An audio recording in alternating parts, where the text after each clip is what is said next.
of Las Vegas to put a line on the 1998 NHRA Winston Championship, then a handicapper's inside tip is... Wait and see who wins this weekend at the 14th running of the ATSCO Nationals in Phoenix. You see, for each of the last 2 years, Sunday's winners have been the season's winners as well. Two-time champ Jim Yates is hunting for a hat trick in the factory hot rods. Seven-time titleist John Force has virtually owned Firebird International Raceway among the fuel coupes. And the red machines of Gary Selzy and Kenny Bernstein were the ones to rule in Top Fuel. Yep, if you want to be on top next time we visit Pomona, the inside line is written in Arizona.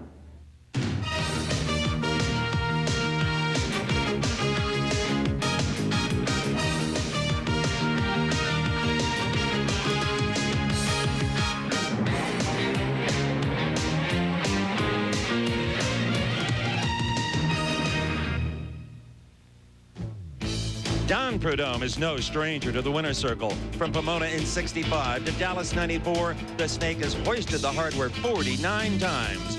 But I doubt 10 of those wins felt as good as the sweep scored by his teams at the Winter Nationals. First, there was Ron Cap's backpedaling masterpiece to take the fuel coupe crown, followed by Larry Dixon's hole shot heroics at Top Fuel.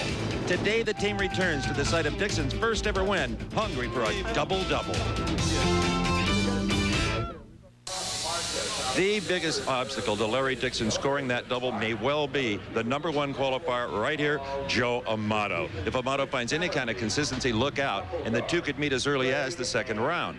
Now, rain shortened qualifying to just 2 sessions yesterday. Kenny Bernstein smoked the tires in both. The king of speed is now king of the road. You want a dark horse? How about Bruce Sarver? 2 perfect runs yesterday. A 466 got the #3 spot, and his crew chief is Bob the Weasel Brandt, who wrenched Don the Snake Prudhomme to 4 Winston Funny Car titles.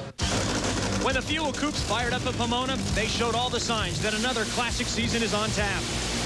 Sponsorless Al Hoffman ripped the newly printed record book to shreds with a historic 486, while school teacher Gary Densham posted the first 4-second grade of his career. Tim Wilkerson showed that he is a win waiting to happen, while Ron Capps drove in tricky conditions like a seasoned veteran to win. And Whit Bazemore and Tony Pedregon took their war of words to the track in a side-by-side heart-stumper. For the first time since June of '97, we have a back-to-back #1 qualifier. That would be Al Hoffman, not one Hoffman. The A has fallen off, but it is still an unsponsored car. What a job they're doing. They have followed up their Pomona Moonshot with another solid 499 here, the only car to break the 5-second barrier. Another solid performer from Pomona was Gary Densham, the 13th member of the Castro 4-second club. But wheel stands in both rounds of qualifying mean he does not qualify here. John Force can make history today. If he wins, it will be his 68th win. More importantly, his 5th consecutive ATSCO Nationals win. And finally, Cruz Pedregon, a DNQ driver here a year ago and in Pomona 3 weeks ago, has done some midweek testing and got the bugs worked out. He's solidly qualified #3. Just last weekend, stock car legend Dale Earnhardt finally broke his Daytona 500 jinx with a dominant performance in his GM Goodwrench Chevy. Well, drag racing's own version of the Man in Black, Warren Johnson, can certainly relate to Dale's dilemma. For over a decade, WJ has won at every national event track except here in Phoenix. And he's probably hoping that the magic that worked for the Intimidator works for professors as well. And the magic so far is just 3/1000ths of a second. That's the difference between Warren's #1 qualifying position and Yates' #2. But Jim Yates won the final round against Warren here last year in a scenario very similar to this. And it was his last race then with Dick Maskin, his longtime crew chief, at the helm. Many thought when Maskin left that Jim Yates' success would go away. Contrary to that, he went on to win 9 events and has become Warren's fiercest rival. Now let's go to the man who calls the action in the booth, our anchor, Bob Fry. Hey, an anchor, that's good, right? Look at the sky here in the Valley of the Sun. It's the first time we have seen the sun in the valley since we came here earlier in the week, thanks to El Nino. And fortunately, the weather has let up, and a great crowd is on hand here today. And we are set for all the final rounds at the 14th running of the ATSCO Nationals here at Firebird Raceway. Hi, everybody. I am Bob, the anchor Fry, and along with Laura, Dave, and Steve, we're going to bring you all the exciting final round action of this race, the second stop on the NHRA Winston Tour. What's at stake? Well, how about cash? And a lot of it. Almost $500,000 in cold, hard cash. The folks from MBNA would love to give out their bonus awards. They have jacked up over 60 grand worth of them, and almost $1 million in contingencies. $1.5 million all told up for grabs here this weekend. Right now, let's bring you up to date. This is the State of the Union in Top Fuel with one race down. Jump back 3 weeks ago to Pomona and the curtain raiser, the Chief Winter Nationals. Mike Dunn on the pole for the first time since Brainerd 95. Defending champ Gary Scelzi astride a bucking bronc with a wheel-bending bad habit. Kenny Bernstein breaking into the 320 club. Bruce Sarver and a Renner crew nearly reaching a final. And the kid, Larry Dixon, who rode to the winner's circle with his dad nearly 3 decades ago, making the trip himself in a storybook Cinderella success. Some great Top Fuel action. Look at this in qualifying. The new Tenneco car is #1. Corey's right behind him. Team Winston probably not overjoyed with that 470 spot, and Mike Dunn in the Mopar entry in the #8 hole. Second half of the field includes Pomona champ Dixon, two-time Phoenix champ Eddie Hill. John Mitchell's car made it in at #14, and as Steve mentioned, you'll notice Kenny Bernstein not there, nor is Shelly Anderson. They both failed to qualify. So among the matchups we'll see, it's a Dunn-Dixon get-together, a Coletta Hill matchup, just like Indy a couple of years ago, only this time that Coletta is named Doug. On the B side, it's a dynamite matchup with Scelzi in the Jersey's car, while Corey Mack and Tony Schumacher also look back and look like an Indy final a couple of years ago. This time, Tony hopes to come out on top. Let's go back and take a look at some of the activity in round #1 here at the ATSCO Nationals, and it was wild and it was plenty fast. Told you that Dixon-Dunn matchup would be very exciting. Larry Dixon off the great win. He's the only guy that could finish the season unbeaten. Well, we know that's not going to happen. Let's see if he could put back-to-back wins on the board, just like Gary Scelzi did to start out 97. I don't think so, Tim. Look at Mike Dunn, the Mopar car. Wow, 4.66, 307 miles an hour, and Team Mopar's looking good. Gary Scelzi and Team Winston struggled out at the season opener in Pomona. Bob Vandergriff in the Jersey's car running very well here in qualifying. Let's take a look at Team Winston. They won this baby last year. We haven't had back-to-back winners here in 10 years since LaHaye did it in 86 and 87. Maybe Gary Scelzi can do it here in 1998. After all the problems at Pomona, you needed this. Oh, I needed it bad, Steve. I'll tell you, this thing left, had the front in the air, it was wobbling, and I wasn't going to pedal it. I figured I'd chance it, and it was all over the racetrack, but we won a round, and I'll tell you, I never thought I'd be so thankful to win a round. And won it by 100th of a second.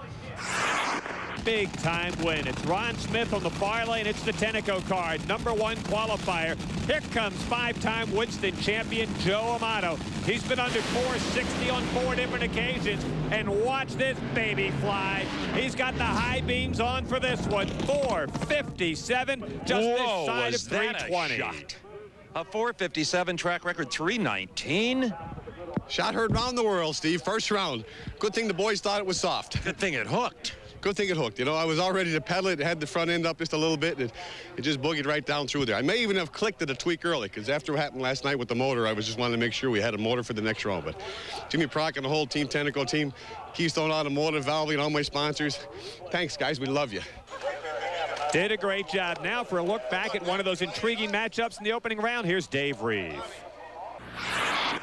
Our next pair of drivers have never faced off here at Firebird International Raceway, although both have plenty of Sunday experience here racing in the Valley of the Sun. First, there's Eddie Hill, who has raced many times right over here at Firebird Lake back in the old boat drag days.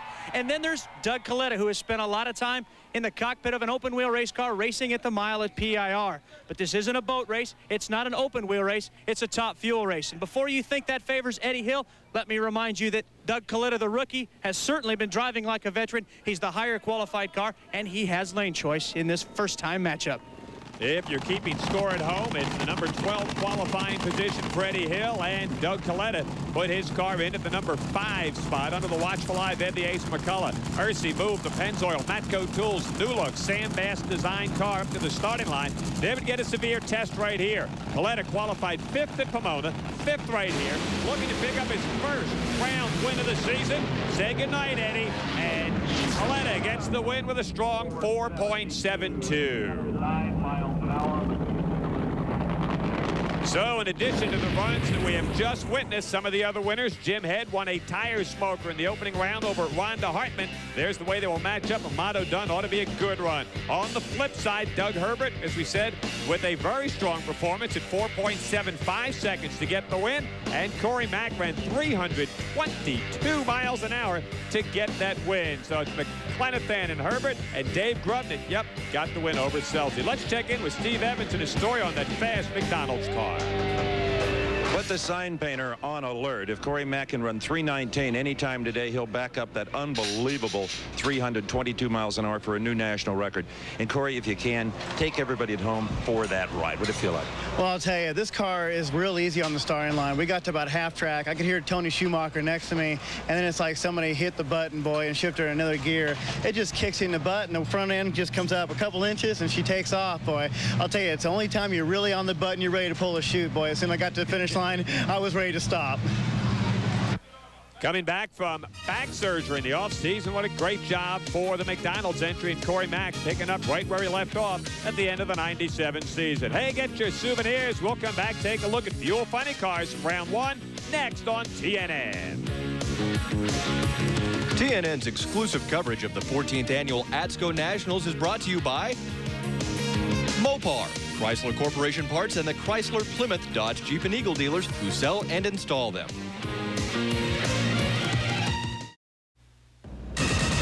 To a chemist, nitromethane is a simple formula of CH3NO2. But in funny car racing, it is also the formula for excitement. C as in Caps. Ron Capps, the winner of the first race of the 1998 season and a championship contender. H is for Hoffman, Al Hoffman, driver of the quickest hot rod in the world. 3 represents 300 miles per hour, the speed that separates contenders from pretenders. And there's plenty of N, as in nerve, as the 6,000 horsepower brutes cover the quarter and 4 ticks of the clock. O is on the edge of traction, control, and combustion. While 2 is a dynamic duo from horse racing that won 8 times last year. Use green light to ignite, then sit back and watch it burn. Burn, baby, burn. We'll take a look and see how those two cars did, the Castrol machines, and how Big Al did here as the folks are sitting back getting ready for final rounds just like you are. How about Big Al in the catbird seat? Etchel's Chevrolet and the Interstate Batteries car of Joe Gibbs and Cruz Pedregon are not far behind.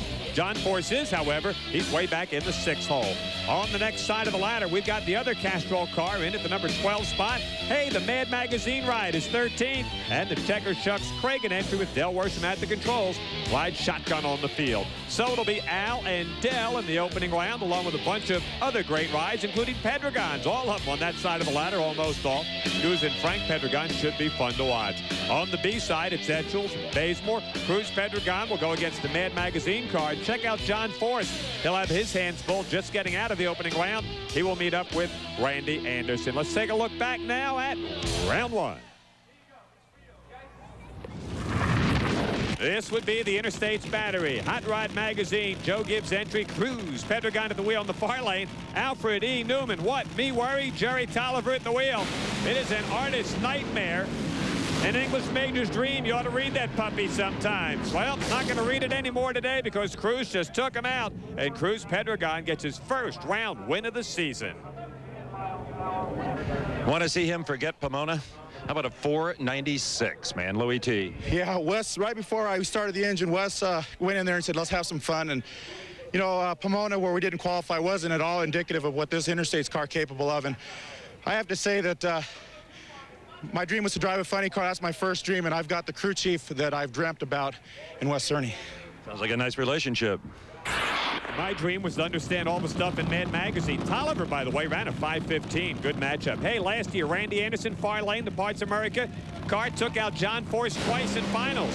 Force out of the gate, way in front of Randy, but look at this smoke, just like Pomona. They're both out of power. Say goodnight, John. John Force out of here in round number one. Randy gets the win at 596.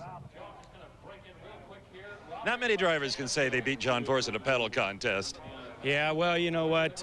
My car was just a little bit closer to making it. And, you know, I didn't do a real good job of driving there. The car, for some reason, didn't want to move forward on the burnout. I took my foot off the clutch pedal, and the stall or something was off. And I was a little concerned up there, and I didn't have a good light, but hey, we'll take a win. Anytime you beat John Force, you know. Hey, folks, for the first time in a decade, John Force out of the top 10 in points. The Castrol driver cannot be happy with his start to the year. John, you had a huge hole shot, then you pedaled her like a bicycle, but not quite enough. No, I kept seeing Parks Merrick out the window. I kept coming back around, and he's a good driver. And, you know, what can I say? She was loose about 5 different times. She just one of those things, but we're excited. Excited? Well, you're also going, John. He'll sit and spectate the rest of the day. Tom Hoover, the Pioneer Art of Entertainment, brand new look machine. Hey, he ran very well in qualifying. Whit Bazemore trying to make up for a bad start out in Pomona. Good run. Throw a blanket over the two of them. They're that close. Whit Bazemore gets the win. Poor Tom Hoover lost with a 5:16. Therefore, the pairings, Big Al against Ron Capps. Capps ran a 4.97 in the opener. Scoots and Wilkerson both checked in with 5:06 wins. How about that? On the flip side, you saw most of those matchups, but you get a chance to take a look. Edgels advances with a Chevrolet. He'll go against Team Winston, Cruz, and Randy Anderson. That one ought to be fun. Now, Chuck Edgels got that new look Chevrolet, and it might be a new look Chuck Edgels. Let's find out more about that. Let's go into the pits and join Laura Bird. Chuck Edgels may have had a weighty advantage the first round of eliminations. That is, less weight. With losing, he thinks about 5 pounds himself, and his second new Chevy body coming out of the mold with less resin on it than the first one. He's about 30 pounds lighter than he was 2 weeks ago at Pomona. And he needs an advantage because he's got his work cut out for him up against Whit Bazemore in the second round. Whit's got a better ET and lane choice, so we'll have to see with his lightened load if Chuck still has what it takes. Hey, Chuck, you ought to try that Bob Fry diet. Big Macs, fries, and Cokes. Hey, don't forget, folks, coming up on TNN in March, it's high fives all around. TNN celebrates its 15th anniversary. A whole week of anniversary specials, including TNN's greatest moments. See some thrilling motorsports clips from the past. TNN Celebration Week, March 7th through the 14th on America's Country Home. Where else? TNN. Hey, we're going to get a chance during this show to meet some of the drivers. They tell us about some of their nifty street cars. The first cars they had, you might be surprised at Jim Yates' first ride. I had a Torino, a 68 Torino with a 428 Cobra Jet, you know, ram air induction in at 4-speed. It was pretty fast, and then I went to the 69 Mustang, which was faster because it was a lighter car. But probably one of the biggest cars, I had a 71 Torino with a 460 in it, with a 4-speed and a bench seat. Some pro stock points to ponder from Pomona. Mild-mannered Bruce Allen is now an outlaw. Tom Martino's running a roller coaster ride for thrills. George Marnell has gone corporate, while KJ has gone Camaro. Mike Thomas engines took the top 2 spots in qualifying, while a pair of kids cut down the tree with razor-sharp reflexes. But one driver who just keeps on plugging along to win after win is Jim Yates, whose race day domination is earning him a place among the legends of the class. And some of the folks on hand getting set for all the finals here at Phoenix and Firebird Raceway, a great multi-purpose facility. They attract all kinds of, hey, there's a Jags fan, there's a Warren Johnson fan, that's a Jim Yates fan. Hey, it's a gift, I can pick them out, folks. I think that was an AC/DC fan. All together.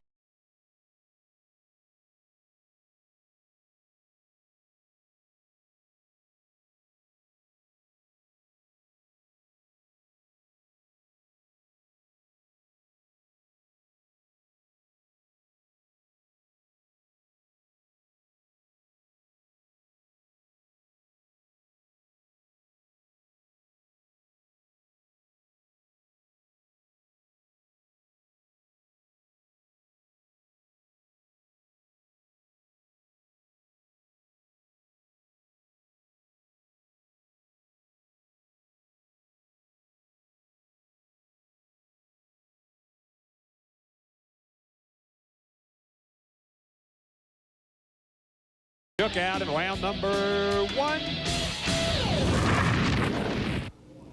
Mark Powick, that's the Summit Racing machine here in the near lane. And Barry Grant running his own engine program along with Frank Iaconio, and did a marvelous job in qualifying.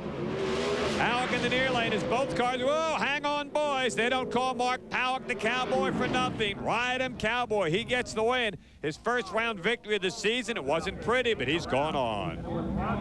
Oh, Cowboy, you look more like a bobsled driver out there. Man, it got nasty out there. I got a little out of the groove, Steve, and went towards the wall, and then the car started to come around, and I lifted, and then I saw Barry lift, so I got back in it, and guess I was lucky enough to get the win light. Lucky indeed. Bobsled, he said, could open a whole new thing. How about four-man pro stock? Well, we'll have to think about that for the next Olympics. Far lane, it's the Oldsmobile of Pete Williams. Didn't expect to see him. Near lane, the Tenneco Corkwood car. George Marnell. Marnell's been running very well. It's a 6-second shooter. It's running well. It's also running second best. How about that? Pete Williams stole one at 7:05. And let's go find out more about Pete with Laura.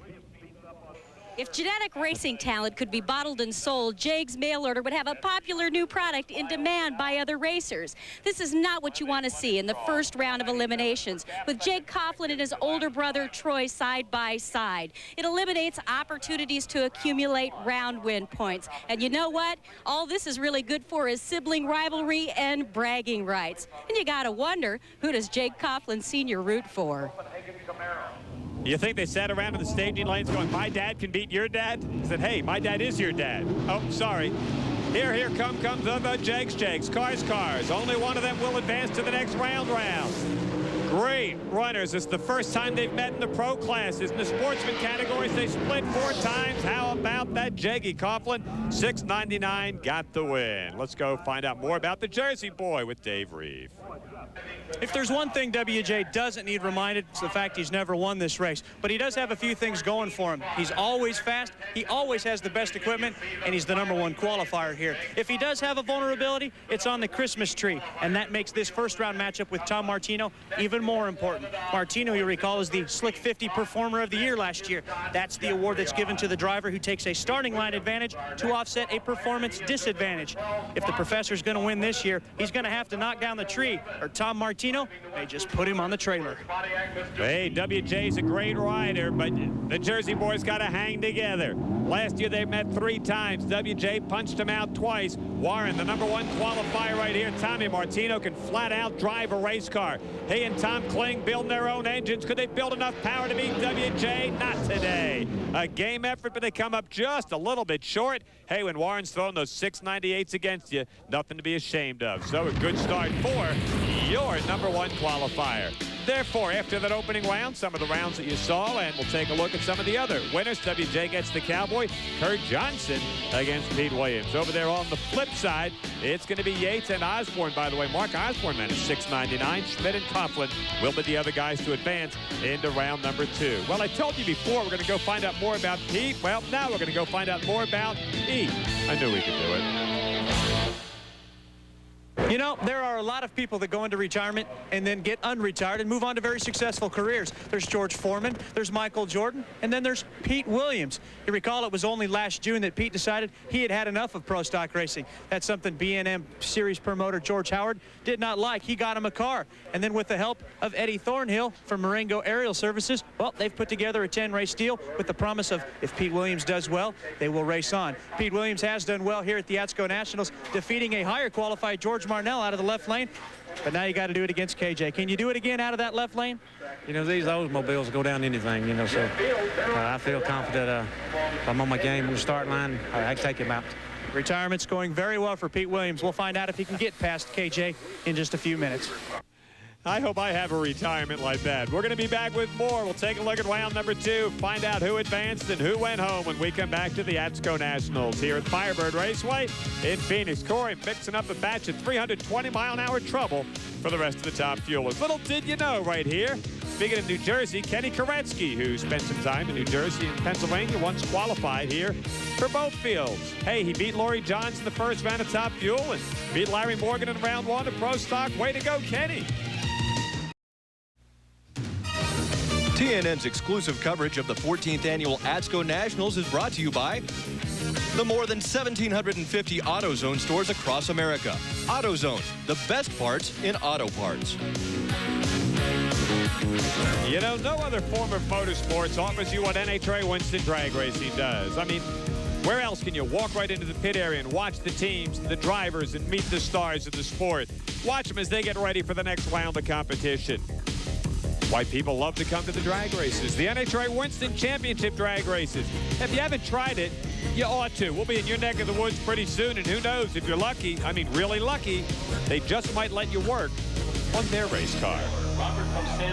That's part of the John Force team, and they are not working on their race cars. You know, they are already out of here. Let's go back and take a look at round number 2 of Top Fuel Eliminator. Well, we saw that Coletta kid advance in the opening round. He would meet up with Jim Head, and I'm going to make a statement that no other drag racing announcer has ever made. This is the current leader of the NHRA Winston Points Championship chase, Jim Head. And watch this, 4.66 at 309 for the win. Well, it's called the close calls, Garbage. You don't like close calls, and you drubbed him with that, a 66. Cool. That's what we're supposed to run. We were supposed to run that first lap, and we obviously didn't have this thing right, but we fixed it, and we'll take a 66. You waded through the field at Pomona only to lose in the final round, and you're repeating that effort here today so far anyway. Well, I don't know about that. I don't think I was doing any wading first round. I was just dead lucky to win that. 66, that's good. I mean, you got Joey out there running those big numbers. We'll see. Overshadowed by Corey Mack in the second half of last year. Keep your eye on Jim Head this season. Here comes David Grubnick. That's John Mitchell's Montana car. Survived the opening round only to get Gary Selzy and Team Winston in round 2. Red light. Good night for Grubnick, and Selzy gets the win at 4.67, trying to keep pace with the fast leaders. Boy, I'll tell you, I don't know what it ran, but I saw him red light, and this thing left, and it was really good. It had the wheels in the air, and then towards the end it started laying down, but I'm going to tell you, Team Winston's going to the semis, and it's about time. A 67 is what you're in. Is that right? All right, we'll take it. This would be Doug Herbert, the Snap-on Tools machine. Dick LaHaye is crew chief. LaHaye won this puppy back-to-back 86 and 87. Knows this racetrack. Corey McClanathan, the McDonald's car. You know what they did the second half of the season? Watch this. Right down Broadway, or as they say here in Phoenix, Broadway Road. 461, 319 again. Well, Corey Mack has another stellar ride in this red rocket, a 61 at 319, but not quite enough of 319. Really? Well, you know, if we get the mile-an-hour deal, that's really good, but I'm here to win a drag race and try to start this point deal off the right way. But once again, my guys have given me a great ride to go down the track in. I haven't seen you this confident and happy in a long time. Well, Mike Green and Jim Brissett, boy, that just tells the story, doesn't it? There are not a lot of teams that can say they just slowed to a 319. Here comes Joe Amato. That's that 450 bullet. Mike Dunn on the far lane. Team Mopar. They have been running well. Need a little bit of luck to get around Amato. They would not have it. Joe Amato at 4.65. Wow, the winners were flat flying at Phoenix. Jose, I thought at about 800 feet I'd be talking to Mike Dunn. Steve, I saw him in front of me. I don't know what happened on the line. He might have left on me or whatever, but this thing sounded like it dropped a little bit of cylinder. It just didn't jump off the line. And I saw his front end, and I was praying. And hang on, Snoopy, the 4-barrel kicked in, and we got us a win light.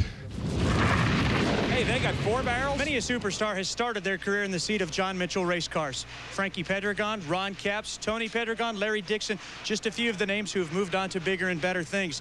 Now in the cockpit of John Mitchell's car is young Australian Dave Grubnick, who now calls Montana home. Grubnick is hoping for big things as well, and they've had some early season success.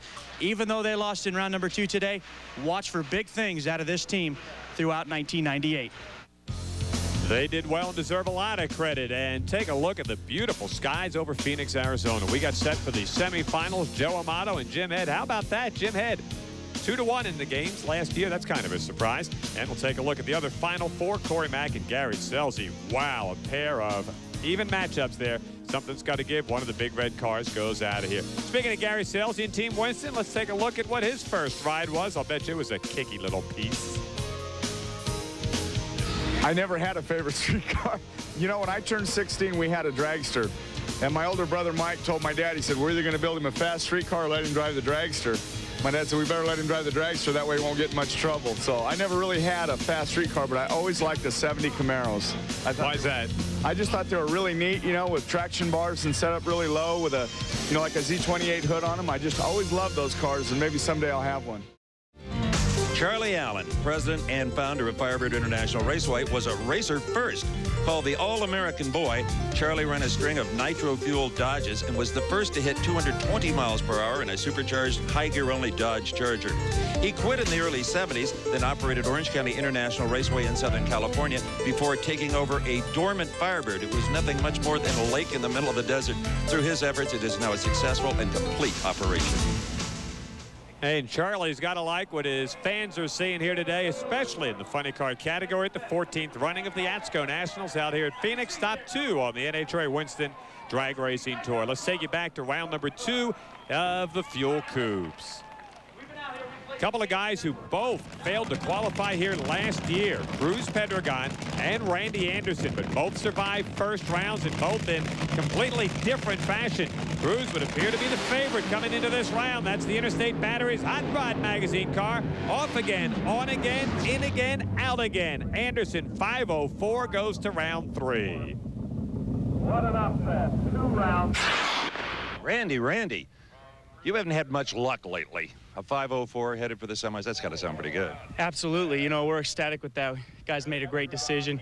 We were lucky first round. We had a lot of luck against John Forrest, but, you know, sometimes all you need is one break, and the whole day can turn around.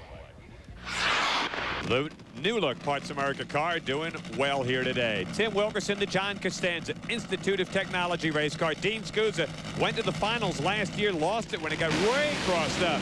If he can keep this puppy straight, he'll be hard to beat. Look at this. Scusa, the Matco entry, gets the win with a great effort and takes out Wilkerson in round 2. Oh boy, if you can slice a few hundredths of a second off of that 507, you could be the guy to beat today. Yeah, we're trying. The temperature's changing here. It's throwing us all for a loop, but I'm just glad we're going into the semis. And it's safe. I mean, it's warm, it's dry, there's no oil running out of it. Yeah, that's important too, especially when you're sitting behind the motor. You don't want danger in your life there, you know? Danger, I like that.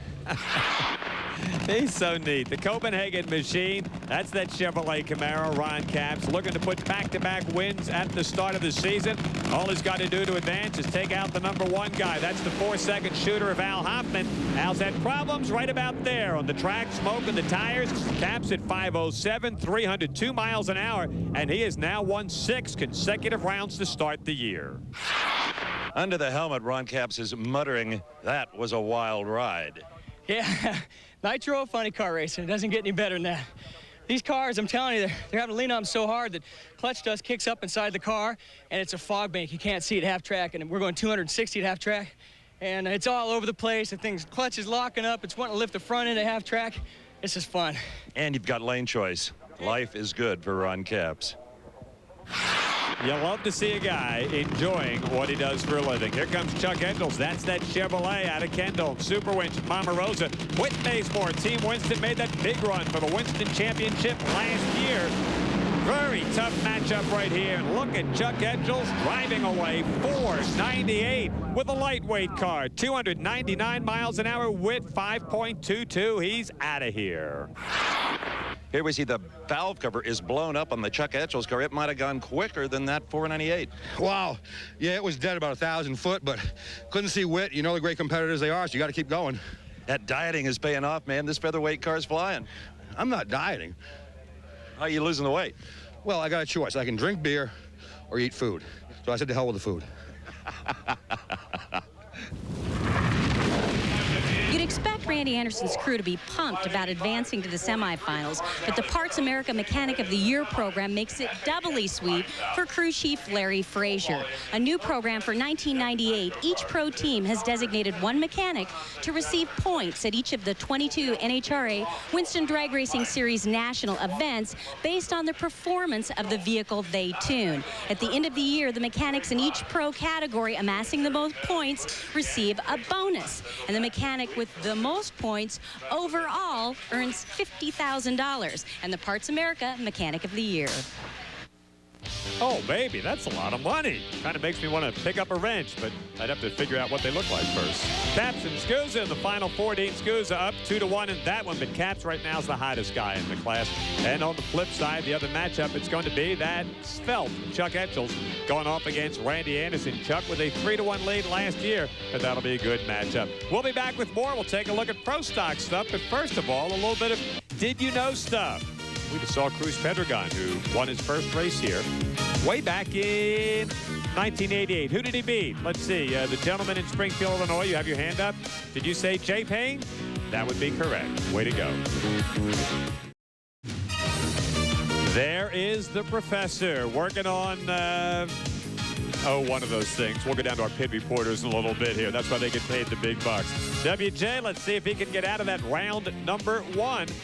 Well, he did. Let's see if he can get out of round number 2 here. WJ and the rest of the gang. Round 2 pro stock. We'll start off with, well, the kid. The AC Delco Chevrolet. It was the only one of the new Camaros out so far. The very bestest car of Larry Morgan just missed the field. And Tommy Hammonds will be out when his basketball commitments allow him to get free. Watch Pete Williams in the Oldsmobile on the far lane. Can he steal another one? Pete Williams. Yes, indeed. 7.03 edge. Kurt Johnson, 7.05. Pete Williams said, did I beat him? Did I really beat him? You really did, yeah. First time for everything. That's the first time I beat KJ. Now, you didn't think you'd be racing this season. Here you go into the semis. One happy fella, aren't I? You certainly should be. Yeah, and things are looking up. If I keep this pace up, maybe my new sponsor will sign on for the full year. He's got 10 races right now. Aren't too many guys that get out of their pro stocker and put on a Roll Tide Alabama hat. Here's the Split Fire Peak Pontiac. This is Jim Yates. Steve Schmidt told me in the offseason Yates is absolutely tenacious on race day. Jim Yates, the dominant pro stocker for the last 2 years, and check it out. He wins again at 699, 196 miles an hour.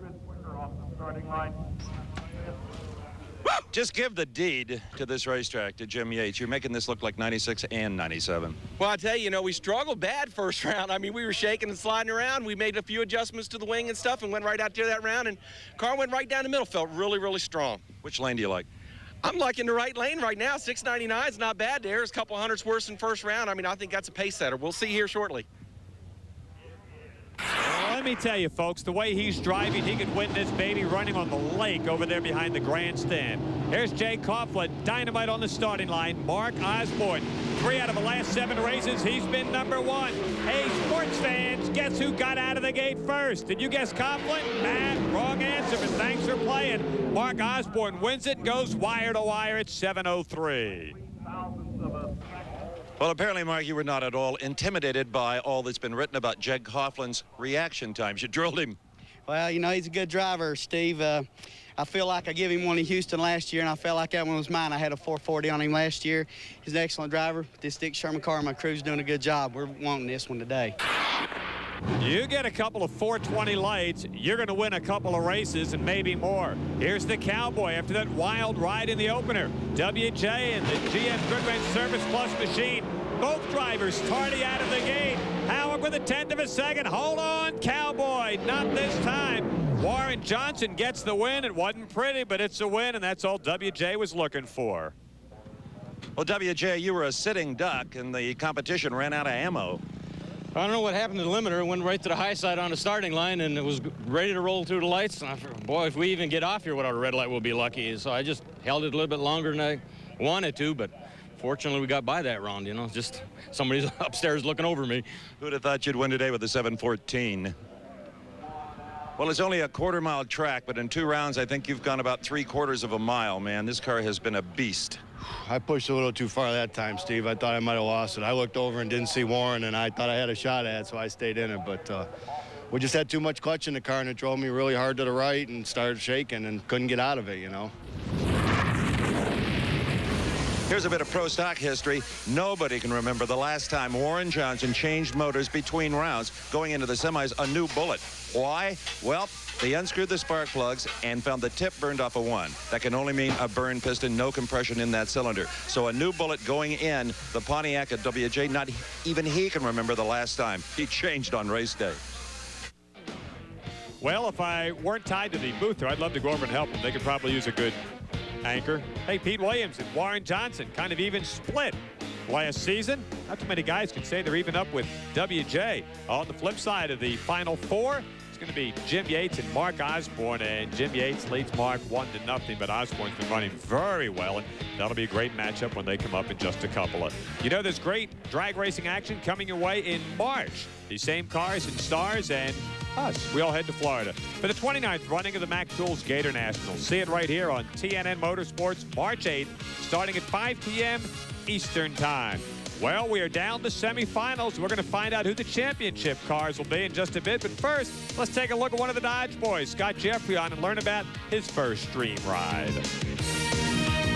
Really, I didn't have many street cars. I had the one vehicle I drove through high school was a Ram Charger, 79 Ram Charger, and I think my parents figured if they give me something that's indestructible, I'd be safe and I'd come home at night. So it seemed to work out pretty good. I had a snowplow on the front of it, and anything that got in my way seemed to be on the losing end.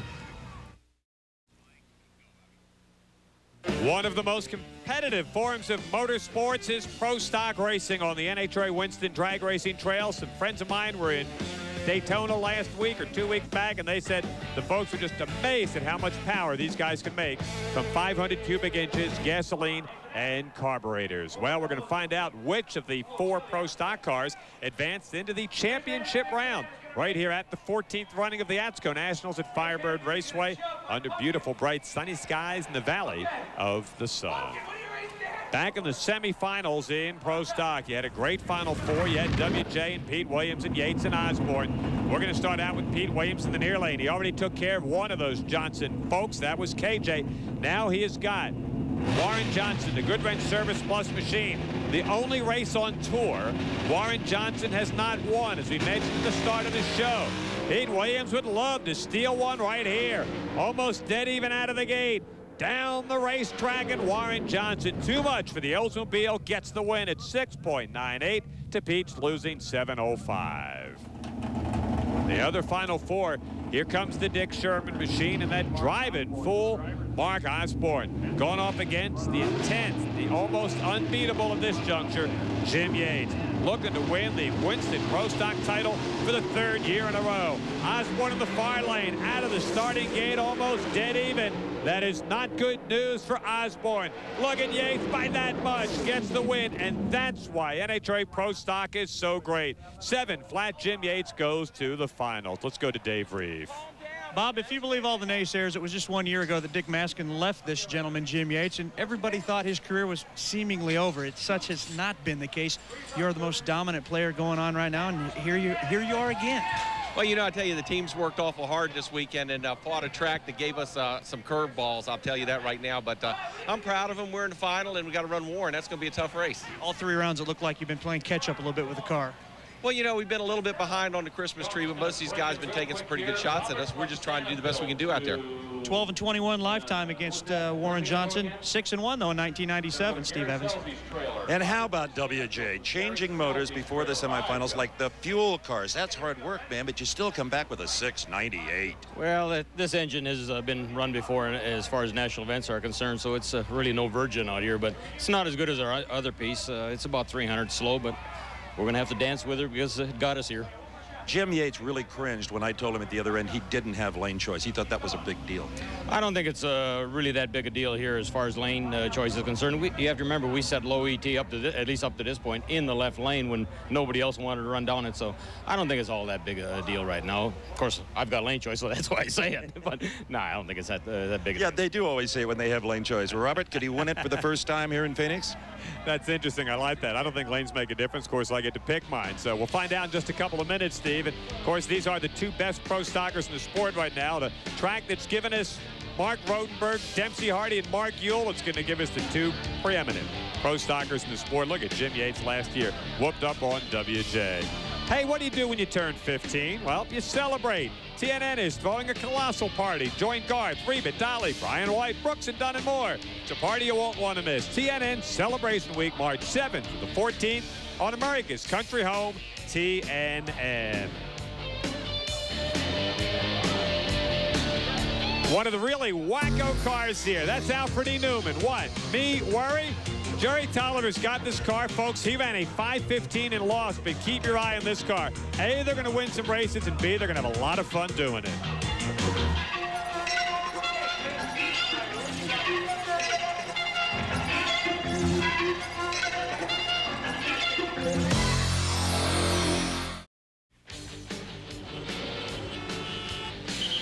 Phoenix, Arizona in the Valley of the Sun. And, hey, 1 out of 4 days to see the sun isn't bad. Hear those birds?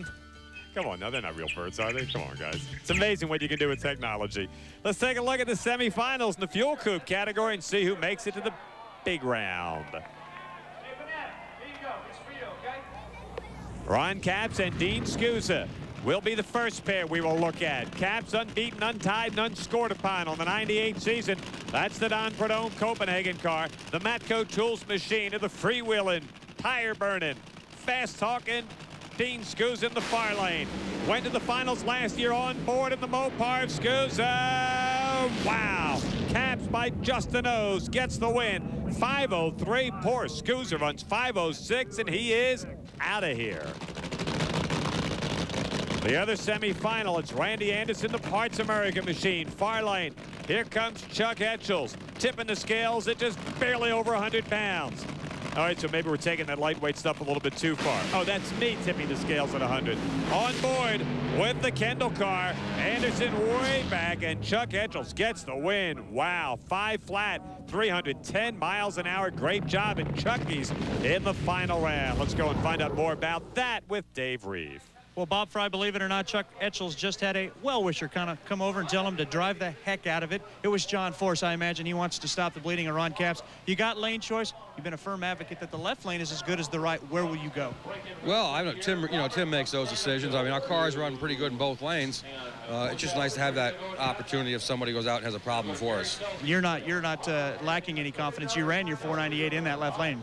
Yeah, we did. So we're just going to up and run our race, and whatever Ron does with that other Z28 Camaro, I mean, we'll see. We're going to give it all we got, though. Chuck Etchels going after his 10th win of the year, Steve Evans.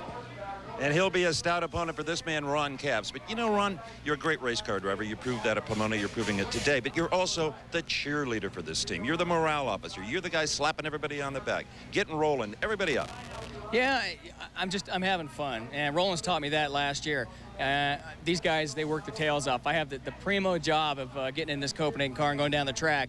And with a good car under me like that, as much hard work as these guys do, I just want to just tell them, hey, let's hang in here. I get to fly home in an airplane. These guys get in the 18-wheeler and drive all night, so I do all I can. Same motor? Yeah. Yeah, this round. We've changed 3 motors today, so we're working on it. That's almost standard operating procedure these days, Bob. Steve, why shouldn't he be happy? Great ride, doing well, beautiful wife, lovely baby. Hey, I mean, everything's right with the world for Ron Capps. Chuck Etchels is going to try to spoil that. Don't take it personally, Ron. Capps whooped up on him last time in the only one meeting that they had. We'll take a look at the top fuel semis and set all the championship rounds coming up right here on TNN from the 14th running of the ATSCO Nationals. Please don't go away. TNN's exclusive coverage of the 14th annual ATSCO Nationals is brought to you by Mopar, Chrysler Corporation parts, and the Chrysler, Plymouth, Dodge, Jeep, and Eagle dealers who sell and install them.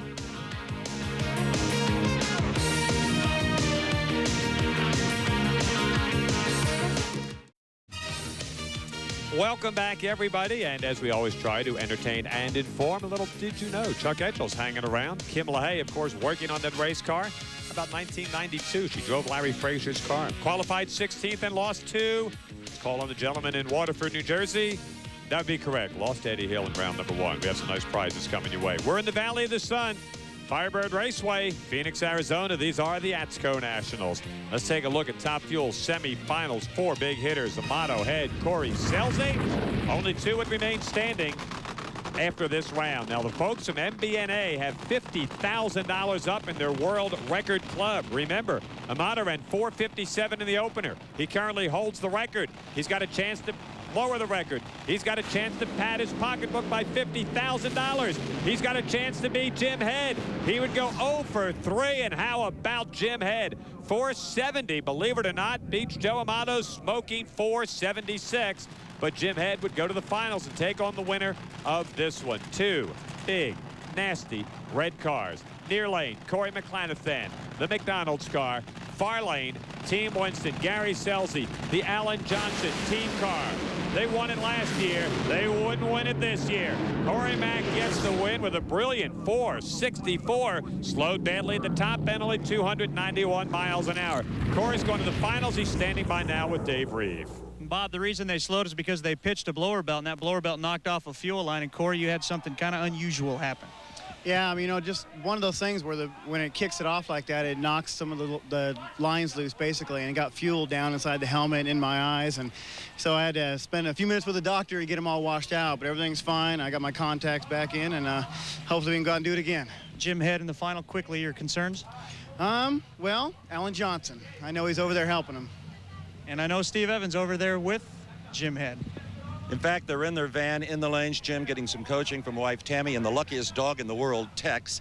Is the old Jim Head that couldn't leave well enough alone a thing of the past? Because you've got consistency now you never had. Well, that's for sure, Steve. But I got to tell you, to keep up with these guys, you got to make changes, and we're all making changes every round. The guys that make the right changes win the races is what it boils down to. I want to say this in front of him. You're looking at your Winston points leader, Jim Head. Bobby? Man, you opened up on that dog and then talked about Jim Head. I thought it was a promo for the Nutty Professor. Wow.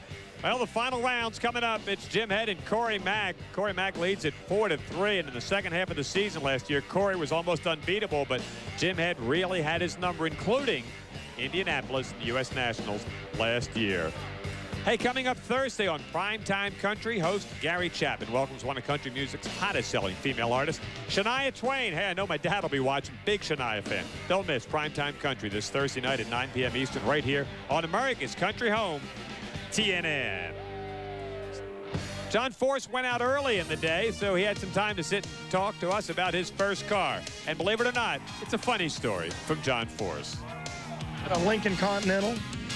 That I remember because I traded I had a Mustang at the time, 64 Mustang Fastback, and I traded it. When my dad was out of town, I traded his pickup truck. It was a 55 Chevy truck, and I traded it for a Lincoln Continental with suicide doors, and I'll never forget that car because when my dad come home, he beat me.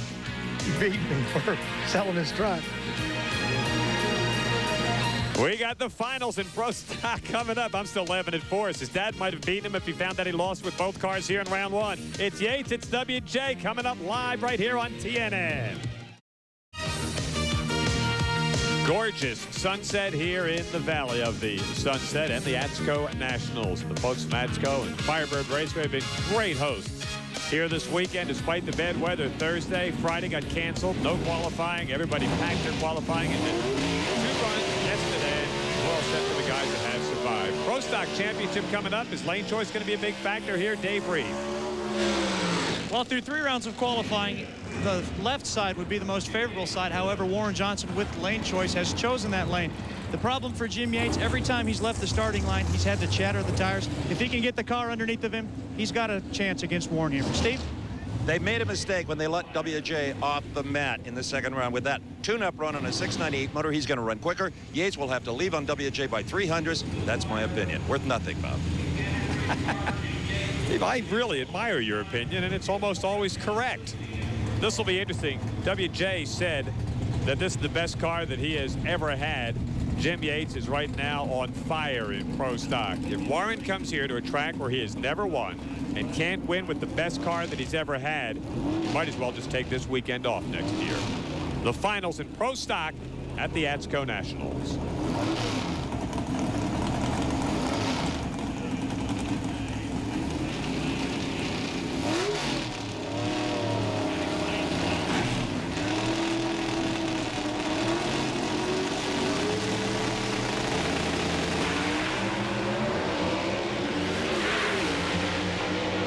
WJ smacked him out of the gate, and WJ finally wins here at Firebird Raceway, and he runs a brilliant 697, 197 miles an hour to a 702 at 196. The reaction time for Warren Johnson was a 4.30. Yates with a 4.52. Let's give credit where credit's due. Warren Johnson, much maligned for his starting line reaction time, stole this one right here. He won it out of the gate, a couple of hundreds in the bank, and he never looked back. So Warren Johnson continues winning, and what a streak. he is putting together, and he finally serves notice that it's not going to be a cakewalk for Jim Yates and the split-fire Pontiac here in 98. And as they say, the crowd goes wild. Steve? Warren Johnson, you were pumped up for this. When you smacked him out of the gate, you smacked him at the finish line. A 4-3 light. Your kid can't do that. 4-3 light, well, you know, those electrical gremlins, that's probably what it was. Me getting a 4-3 light, let's be realistic. We're happy, I'll tell you. It's been a long time. We've been in the finals. I think this is the 4th time to finally win this one. I've won every race NHRA has ever had to offer since I've been racing their circuit, but we finally got this one. This was the last, I guess you'd call this our Achilles heel. This may be the best race car he's ever had. Oh, what a kick. And how about WJ? Jim Yates won out in Pomona, and WJ here. And look at this. It's going to be a dogfight. Those Copeland boys aren't going to be easy to handle. Mark Osborne and the only Dodge car still making it in the top 5. Scott Jeffrey on. So congratulations. And a class that's given us Bill Jenkins, Ronnie Sox, Lee Shepard, Bob Glidden now has Yates and WJ, and it's about as good as it's going to get. We got the finals in the funny car coming up. It is going to be Ron Capps, and it's going to be Chuck Etchels. Should be some fun. We'll be right back with it here on TNN. Promotional consideration provided for and a fee paid by this special offer from Diamond P. If it's the smell of nitro and the roar of the crowd that gets you pumped up, then Drag Racing 97 is your ticket to the NHRA year that was 1997. Revisit Corn and Clenathan's drive to 4 consecutive victories with Bazemore's first U.S. Nationals title, the Professor Warren Johnson's big 200-mile-per-hour blast, and all the two-wheel excitement you can handle. From the Winter Nationals to the Winston Finals, if it happened on the NHRA trail, it's in this tape. Call 1-800-458-5551 for your copy of Drag Racing 97, the quickest and fastest season in motorsports. It's a must. Oh, wow. Excuse me. I'm out of breath just from listening to that guy. Wow. Oh, I know who that guy is, too. We'll be talking to him in just a bit. We got the finals coming up in Fuel Funny Car right here. It's going to be Ron Capps, and it's going to be Chuck Etchels. They get set to light these puppies. I got to get down to Steve Evans. Steve, I don't believe that I've ever seen Warren Johnson that pumped up after a win in a long while. I know I never have. He's finally won them all. What an achievement. Funny car final. This is a tag team match. It's driver against driver, Capps and Etchels, and it's crew chief against crew chief, Tim Richards and Roland Leong. I think the old general, Tim Richards, has got something for this next car. I kind of like Etchels here. It could go either way, but I like Etchels. Dave Reeve? Interestingly enough, Chuck Etchels with the lane choices chose the right lane. He did run his 498 in the left lane, so it's going to be an interesting race. Got something to add here just after the burnout.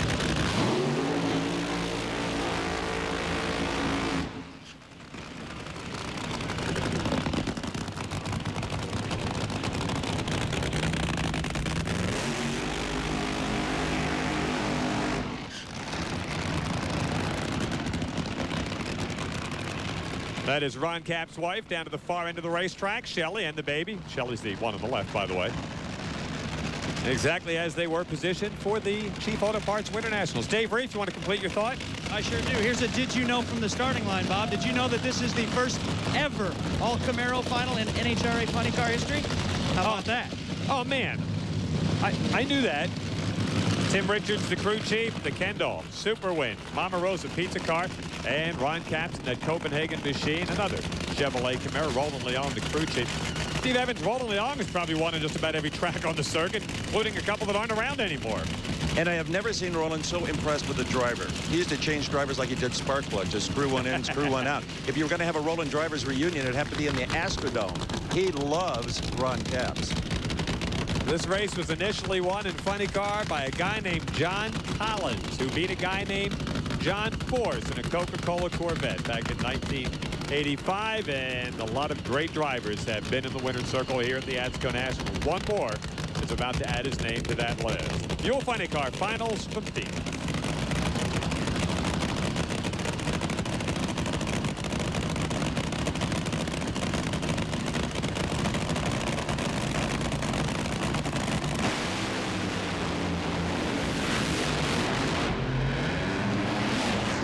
Capps may have salvaged an up-in-smoke run at Pomona, but not here. Not when the guy in the other lane is Chuck Etchels, and he is running a 494. 312 miles an hour. If you're scoring at home, Ron Capps 863, 92 miles an hour. We'll see it again. Only once in the last 13 years has somebody opened the season in funny car with back-to-back wins, and ironically, that was last year. The numbers just might not have been on Ron Capps' side. Etchells on the starting line, a little tardy. Ron got him a couple of hunt out of the gate, moves about 300 feet. No, moved about 100 feet.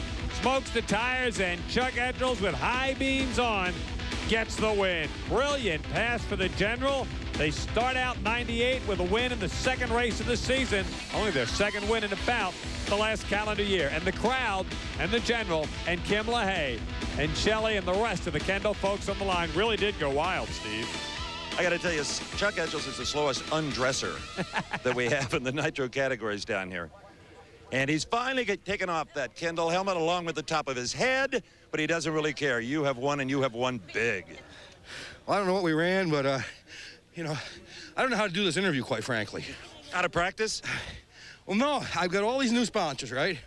And I hate to commercialize stuff. Here we go. Help me out with it. Go. You know, I've had Kendall with me forever. Love them. Super Winch, same thing. Now we got Mama Rose's coming on. Auto Vent Shade, Mighty Auto Parts, Snap-on Tools. I'm not doing that again this year. Yeah, right. Boy, the General had something for him, huh, Bob?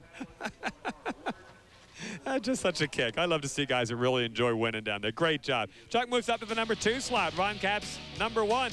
Hey, folks, you don't see John Force there. He has dropped out of the top 10 for the first time in this decade. How about that? And he'll go down to Gainesville with the rest of us coming up in just a couple of weeks. Oh, baby, we got one left to go. It's the finals in Top Fuel. It is Corey Mack and the one guy that seems to have his number, Jim Head in the close call car. Don't go away. The final coming up on TNN. TNN's exclusive coverage of the 14th Annual ATSCO Nationals has been brought to you by Mopar, Chrysler Corporation parts, and the Chrysler, Plymouth, Dodge, Jeep, and Eagle dealers who sell and install them.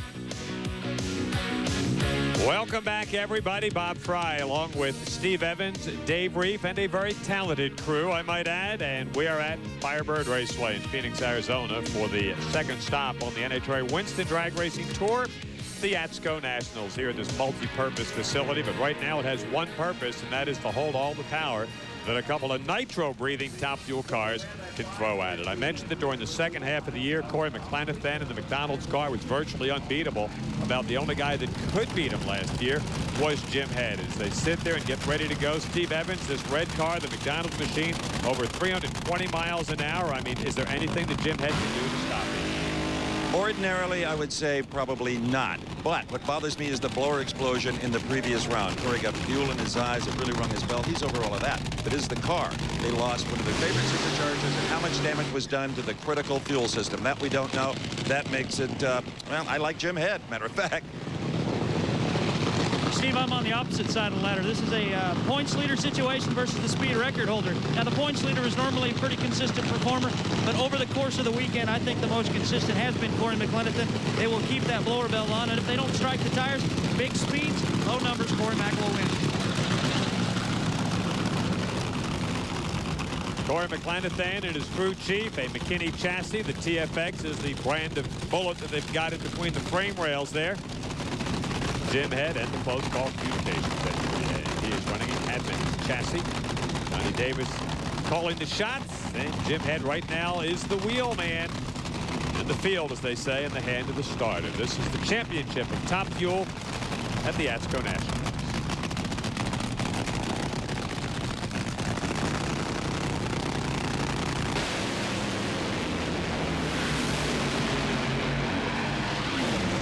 Ladies and gentlemen, that's what makes NHRA Winston Championship Drag Racing so great. A final that's separated by 0.05 of a second.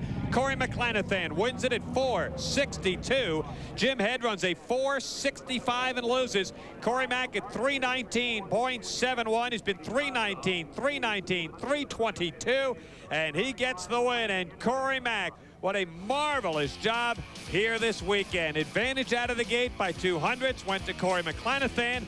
And the McDonald's car, a little payback from that second half of the year. Little payback for India 97, a brand new speed mark. And how about this? A big blanket would cover the two of them. A dynamite way to wrap up these ATSCO Nationals. There is your Top Fuel champion, the McDonald's car, and Corey McClanathan, and they just might be on their way to a Winston championship. I know that's a long way away, Steve, but this car is going to be tough to beat. Oh, man. One of Corey's most impressive performances ever. Sam Dale from ATSCO, the sponsor presenting the NHRA trophy.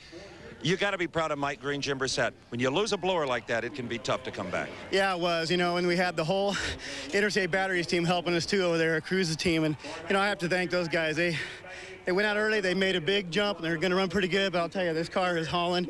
It's been great all weekend. It's been a lot of fun. But the people important, Joe Gibbs, thanks for giving me the opportunity. My daughter, Courtney, McDonald's, Champion, Spark Plugs, Shell Oil, Interstate Batteries, Easy Care. But what a bunch of great people, and I'll tell you, people from SSI were helping us all the way through. Thank you, God. You probably couldn't see Jim Head, but he was right there. In fact, he's right here. I can hear him. That was awesome. I can't say enough about my team. They work so hard, and with Dickie Venables and those guys doing the clutch, it's perfect every single time.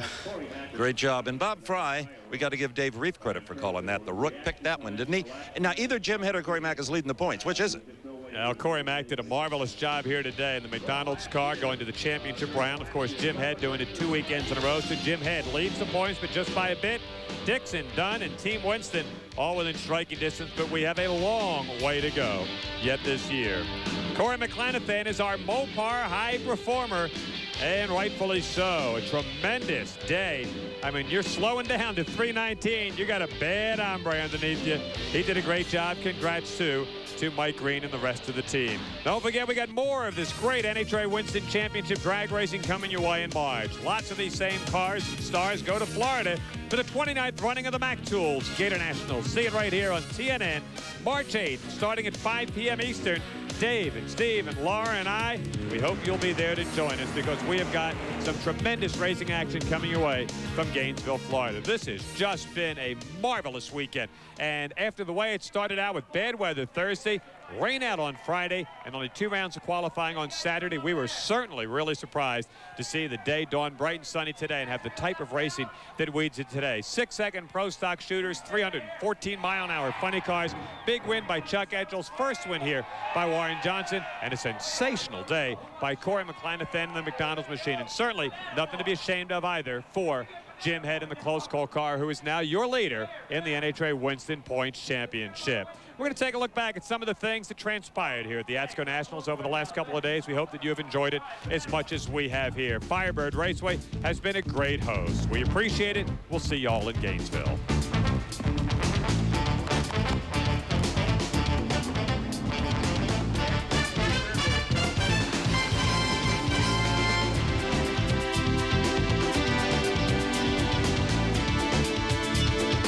The ATSCO Nationals has been a production of Diamond P Sports in association with the Nashville Network.